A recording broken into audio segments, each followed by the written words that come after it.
Sí, continuando con nuestro programa, el último ponente de este foro, pues es una persona conocida de todos ustedes, no necesita mucha presentación, es el señor Martín Esparza Flores. Y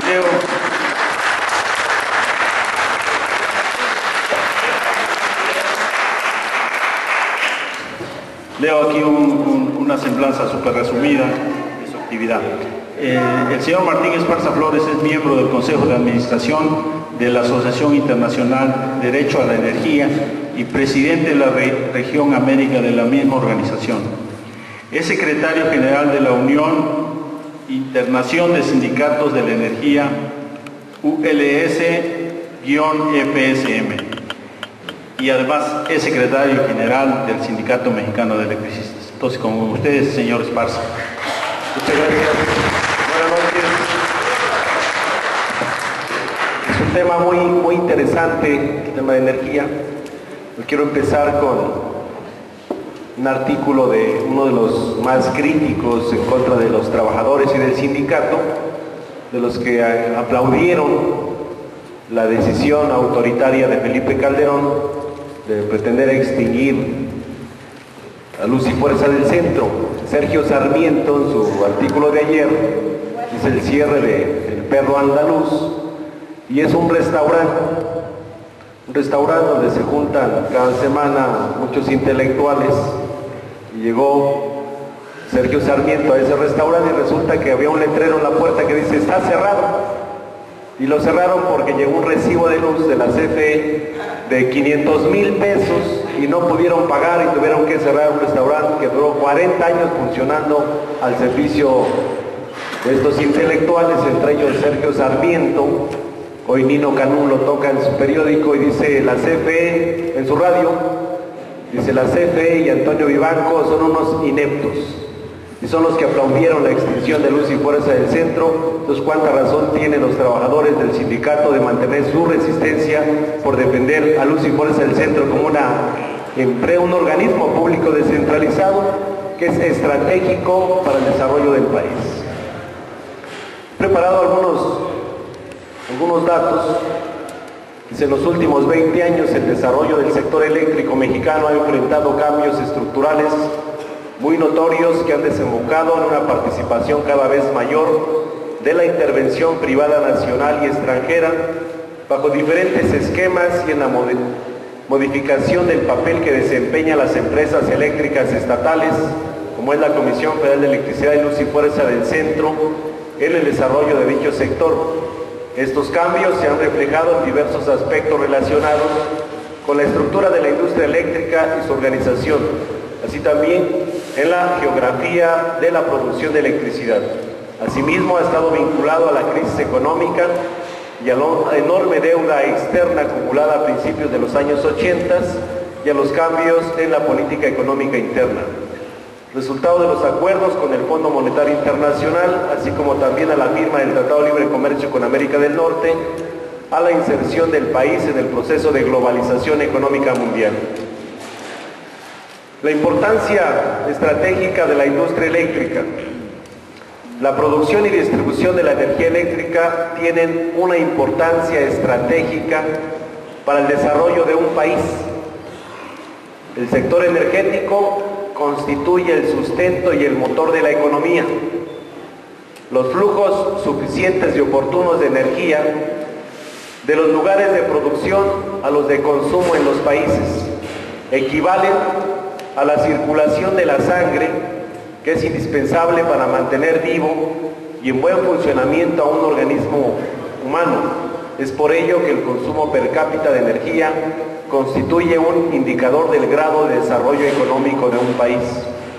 Por otra parte, el sector eléctrico puede convertirse en el detonador de otras ramas de la economía, al apoyar el surgimiento y desarrollo de una industria nacional de fabricación de equipo y material para ser utilizado en las instalaciones de generación, transmisión y transformación de la electricidad.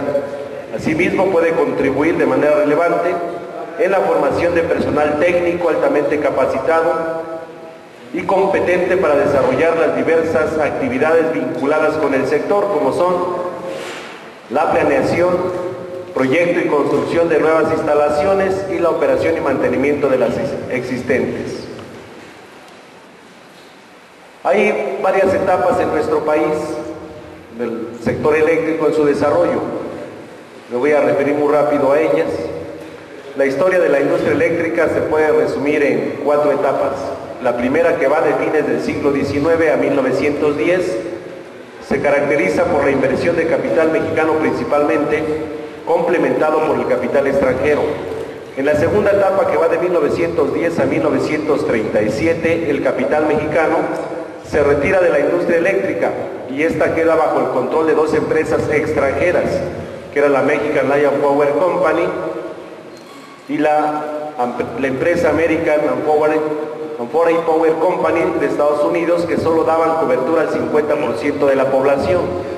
La tercera, de 1937 a 1960, se caracteriza por la creación de la empresa paraestatal denominada Comisión Federal de Electricidad, para organizar y dirigir un sistema nacional de generación, transmisión y distribución de energía eléctrica y su coexistencia con las 2 empresas extranjeras, hasta que se decreta la nacionalización de la industria eléctrica en 1960, y la cuarta etapa, de 1960 a 1992, la CFE obtiene la transferencia de las 2 empresas extranjeras a su control, con lo que pasó a ejercer el monopolio integral del sector a partir de 1975.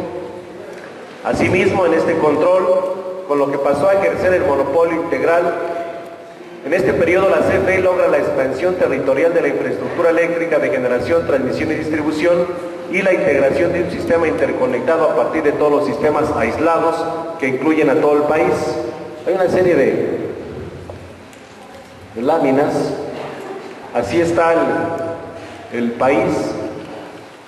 Tiene el siguiente. Estas son las áreas de control, que es la peninsular, la oriental, occidental, noreste, norte, noroeste, y las 2 Baja Californias, que están separadas de las demás. La que sigue. Y este es el área de control central. Luz y Fuerza del Centro atiende el área de control central, que es la más importante de todo el país. A partir de que se integran las 2 empresas extranjeras, se cambió la frecuencia. Las empresas extranjeras trabajaban a 50 ciclos y CFE a 60, hubo una integración y quedó así integrado. La que sigue. Se fue integrando todas las áreas de control. La que sigue. La que sigue.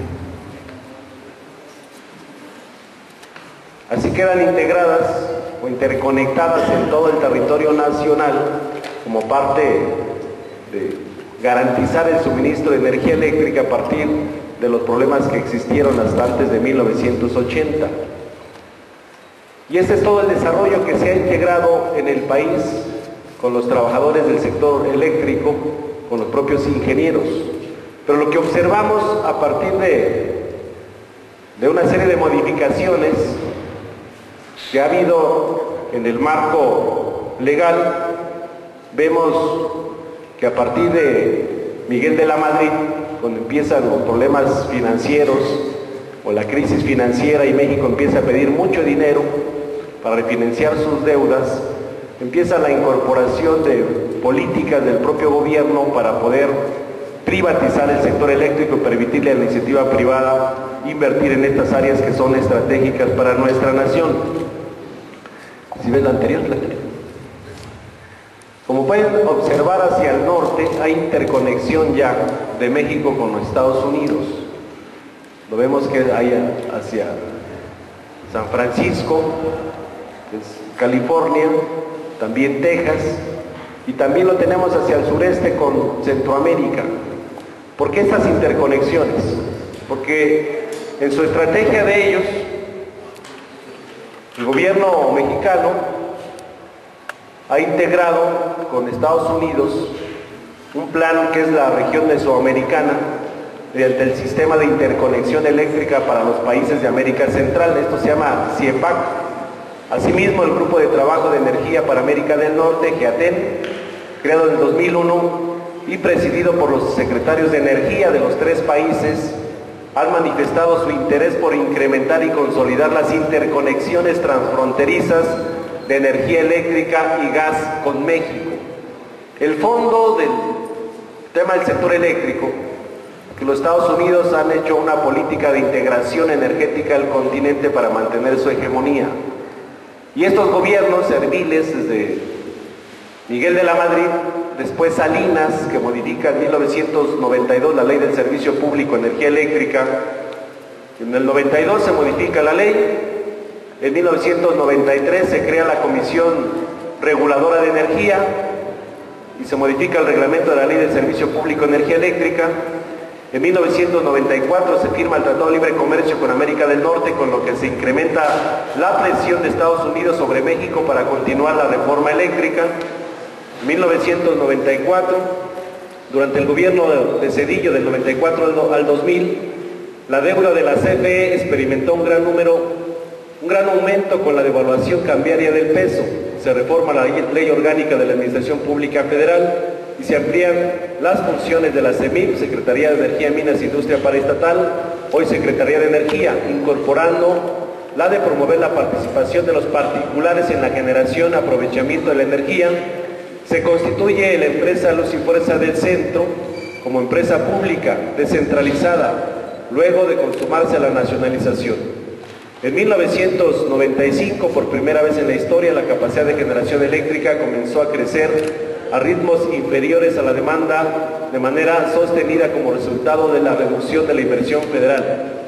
En 1996 se crea la Unidad de Promoción de Inversiones, la UPI, con la función de brindar atención al sector privado para gestionar sus iniciativas. En 1998 se publica el reglamento de la Ley de Servicio Público de Energía Eléctrica en materia de aportaciones, el cual amplía la participación privada de obra civil e instalaciones eléctricas para parques industriales, centros comerciales y desarrollos turísticos.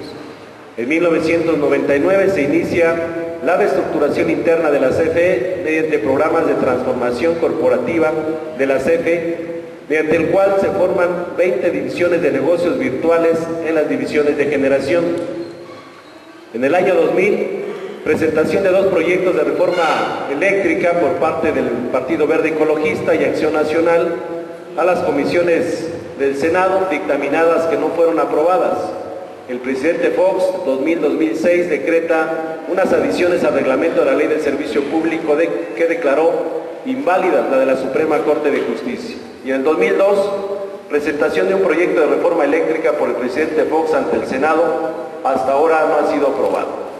Como podemos observar, estos gobiernos en turno han venido modificando la legislación vigente para permitir la inversión privada. Los esquemas de generación ellos mismos los crearon. Uno es producción independiente de energía, pequeña producción de generación de electricidad en plantas propias con capacidad de 30 megawatts, crearon la figura de cogeneración, autoabastecimiento, importación de electricidad, exportación de electricidad. ¿Por qué en nuestro país hoy tenemos 47% de generación instalada?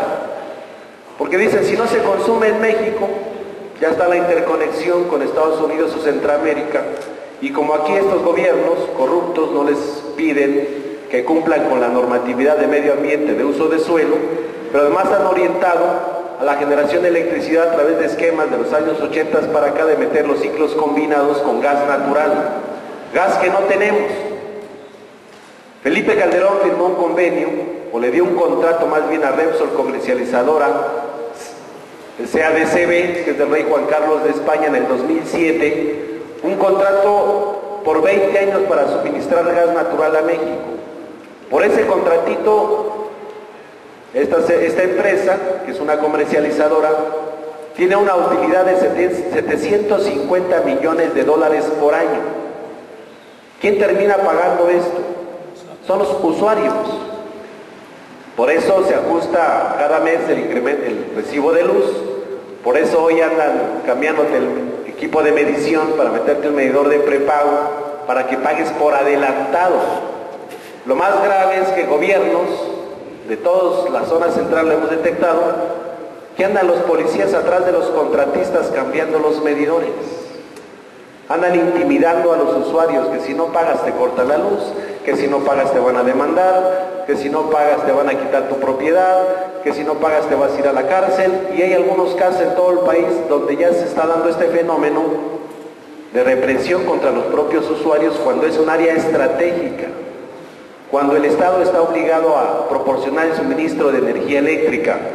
Y hoy vemos que los que sí hacen negocios muy rentables, pues son los que han venido obteniendo de estos gobiernos permisos para generar electricidad. En los últimos años, el gobierno Salinas, Zedillo, Fox y Calderón han entregado más de 700 permisos para generar electricidad en nuestro país.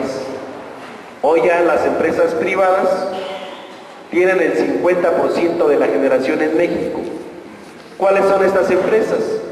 Por ejemplo, está Mérida 3, que es de una empresa AES de Estados Unidos. Tiene una capacidad de 484 megawatts, está en operación. En Hermosillo está Unión Fenosa de España, una planta de 250 megawatts. En Saltillo está Electricité de Francia, es un productor independiente de 247 megawatts. Tuxpan 2 es de Japón, Mitsubishi. El Bajío, el Saus, Intergren de Estados Unidos, con una capacidad de 591 megawatts. Río Bravo 2 es de Electricité de Francia, está en Tamaulipas, son 495 megawatts. Monterrey 3 de Iberdrola de España, esa está en Nuevo León, 488 megawatts. Altamira 2 de Electricité de Francia, en Veracruz, con 495 megawatts.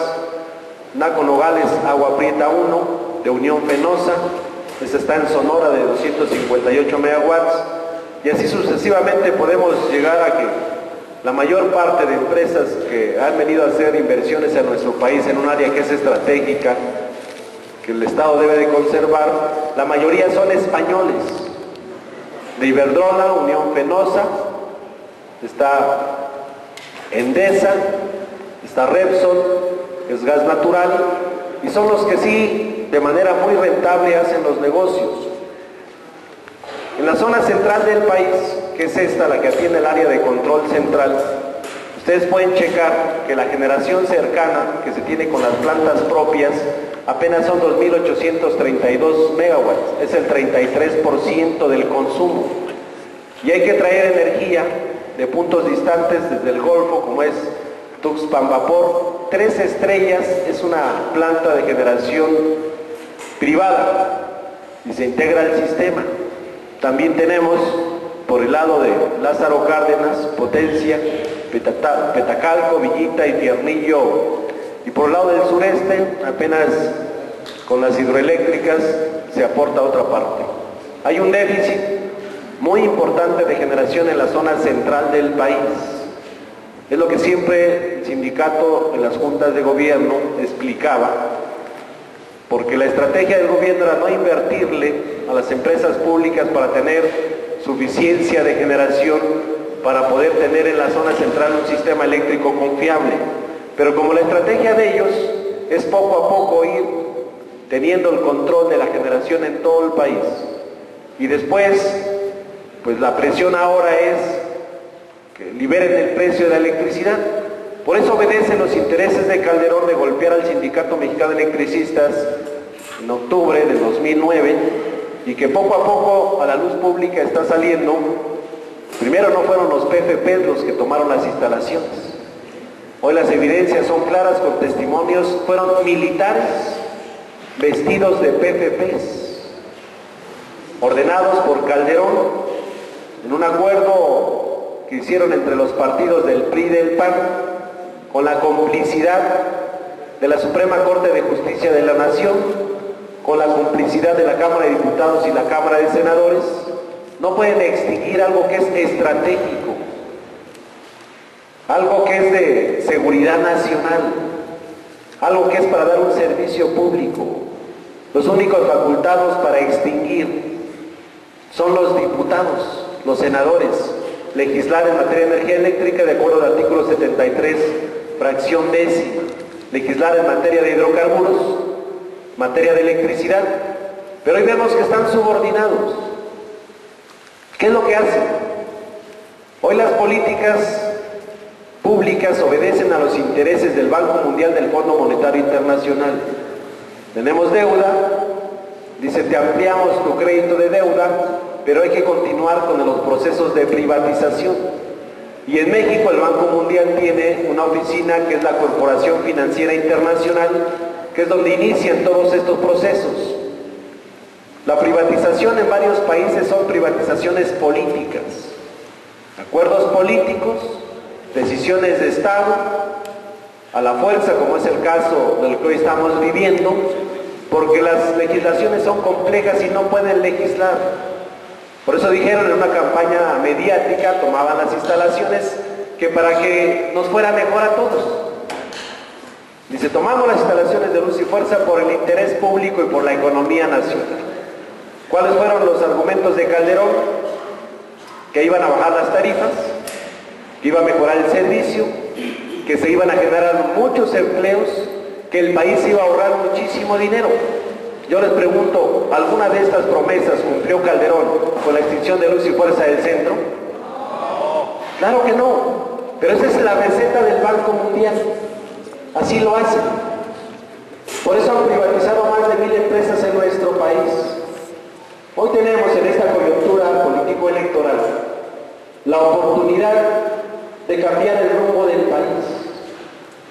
Hoy los que han venido desmantelando el sector público, el sector de energía, para entregar o interconectar con Estados Unidos, tanto la electricidad, seguir entregando el petróleo, saquear los recursos que quedan, pues esos son los Estados Unidos con el consenso de Washington.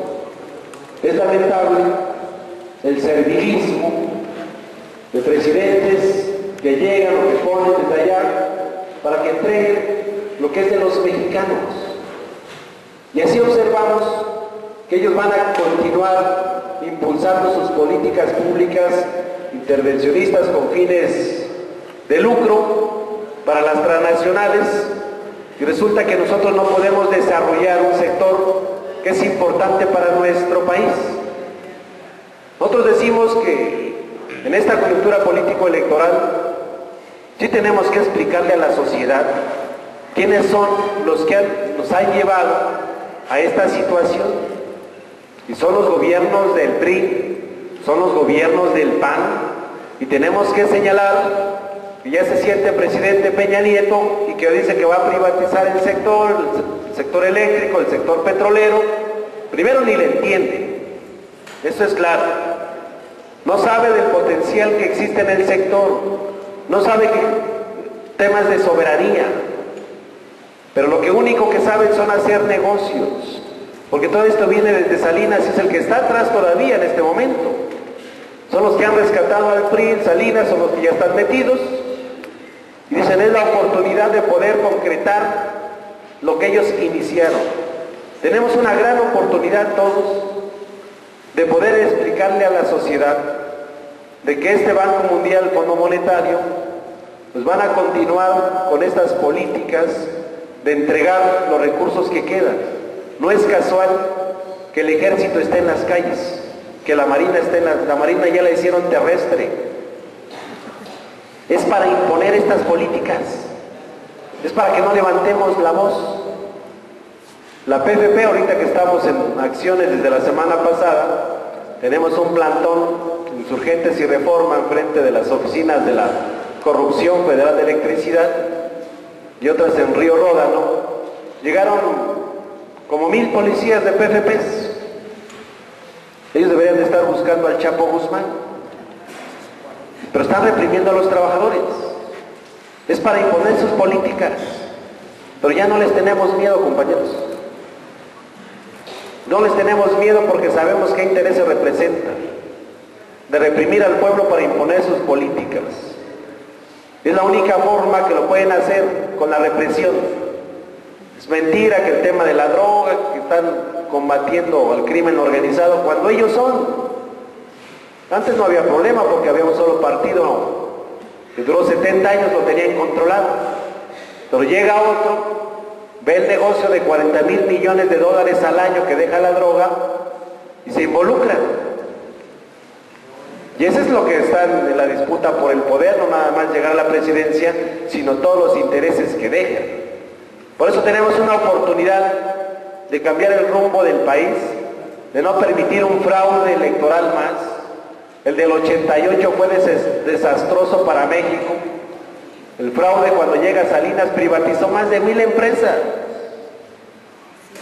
El fraude con Felipe Calderón del 2006, iba a ser el presidente del empleo, se convirtió en el presidente del desempleo, en el presidente del hambre. Se incorporaron 2,5 millones más de pobres a los 50 que ya había, 52,5 millones de pobres en el país. La deuda externa la duplicaron, agredir a trabajadores como el caso del Sindicato Mexicano de Electricistas con el Ejército, con una campaña criminal de linchamiento, echar a la calle a Mexicana de Aviación, a los compañeros mineros también reprimidos por sus intereses con los propios empresarios, más de 50,000 asesinados, más de 10,000 desaparecidos. Iniciativas de ley como las asociaciones público-privadas, que no es otra cosa más que el presupuesto, los impuestos de todos, los manejen. La iniciativa privada, en todos los sectores, educación, petróleo, energía eléctrica, alcantarillado, reclusorio, salud, en todos los sectores. ¿Qué hace falta en nuestro país para que reaccionemos? Calderón se ha convertido en el presidente de la muerte, en el presidente de la desesperanza, que le está negando el futuro a miles de jóvenes, el futuro de miles de mujeres, que no hay una oportunidad viable para salir adelante, teniendo petróleo, teniendo una infraestructura eléctrica interconectada a todo el país, que son palanca del desarrollo de la economía en México. Lo único que necesitamos es un presidente que quiera a su patria, un presidente que administre sin corrupción como hoy lo vemos, un presidente que le interese las futuras generaciones. Creemos que en la coyuntura electoral 2012, con Andrés Manuel López Obrador, tenemos que ganar la presidencia nuevamente y cambiar el rumbo del país. Es una tarea que nos tenemos que llevar todos.